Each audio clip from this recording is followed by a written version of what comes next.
Riv, and yes, unfortunately, that spells the end of quarterfinal hopes for ITZ here, but of course, we still have plenty of action to figure out in terms of the top 3 teams fighting for that 1 and 2 positions. AHQ keeping their quarterfinal dreams alive with this victory, and although they did manage to get the victory here, I know we had some criticisms towards the team comp that was crafted here, seeming a little disjointed in terms of how they're supposed to win. Yeah, I feel like it's a bit frustrating being an AHQ fan. You look at last year, Westdoor had 2 champions and their comps didn't really mesh together. This year, it's kind of the same problem. There's only Lissandra and Malzahar right now. They have a Poe composition, Lissandra that goes all in, and then a Jinxu cleans up the composition. So at first it was like, how do you make this all work together? And I think Albus is the one that did tie it together with all of his picks. But overall, I still don't think this is a great composition. Yeah, I definitely agree. I think a little bit of everything doesn't work against some of the absolute best teams in the world, and especially once you get late into the game. But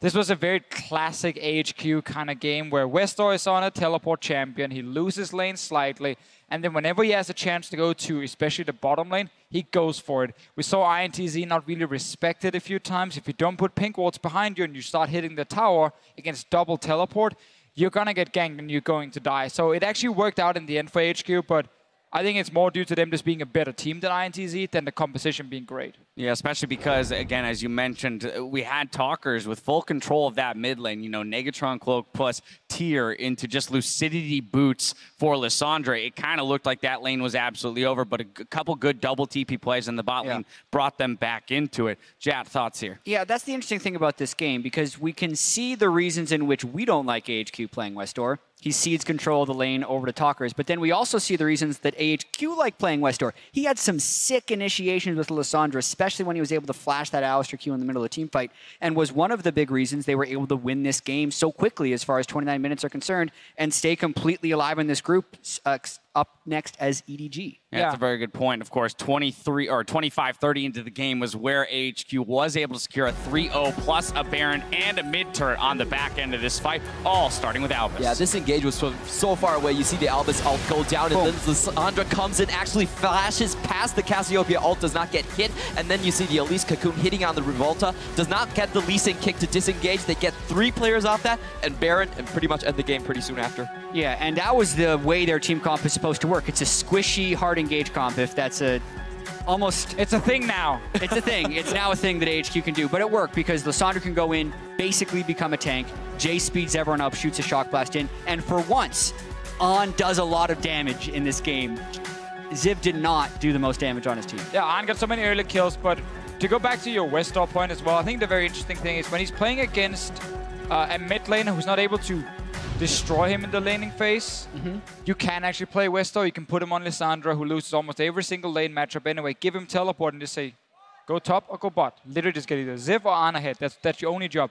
I just think it was such a poor call to have it earlier when they play against teams with very good mid laners who can really put you under pressure. And that's also why when against EDG, they swapped him out last week, and they're probably going to do the same here because you can't just come into that game with playing like 1 or 2 champions only. And that question will be answered in Game 6. Of course, ITZ is playing H2K up next. Before we get to that, though, I want to talk about player of the game. It's going to Albus because, as we mentioned, a disjointed team composition where we weren't really sure how they were going to be able to craft a win. It was all him. Play set up left and right, making the picks to get them the Baron and give them the tools to end up winning the game. I'm just so proud of this player. He didn't start out as a support. He won LMS first team support twice this year, actually beat out Sword Art, a much more famous name. And he actually only played Bard once in the regular split, but it was fantastic. Everybody started banning against him, and he's able to show down the world stage that he's such a versatile player and works with his communication very well. And of course, we have some really interesting stuff working out here in terms of the standings. If H2K does get the expected victory against ITZ, they will move to 4-2.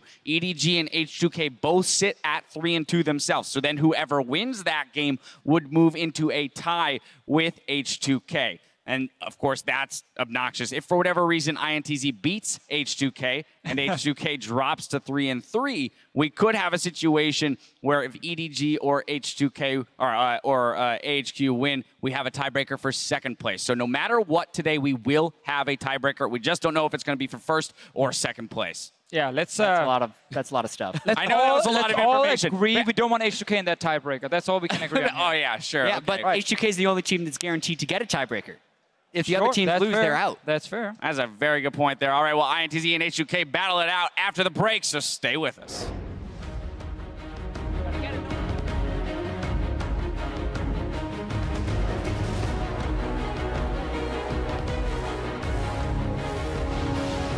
Getting the lockdown on Joxer. Remember, he just used his flash to get out of the last play. The pulverize save his life. Triumphant roar. It's not there to heal himself. They're right out front. Oh, they still want to kill. Revolta coming in. Beautiful job. Makes it out alive now for Elvis, and they will be able to pick up the 2 kills. 可以推二塔，可以推二塔。我比在后面哦。And now On gets excited, looking for Revolta. A nice dodge on the cocoon, and Revolta still goes down anyway. Talker's now the next in their eyes as a priority target, and the TP's coming in as well. An explosion play to start the mid-game, and AHQ takes it.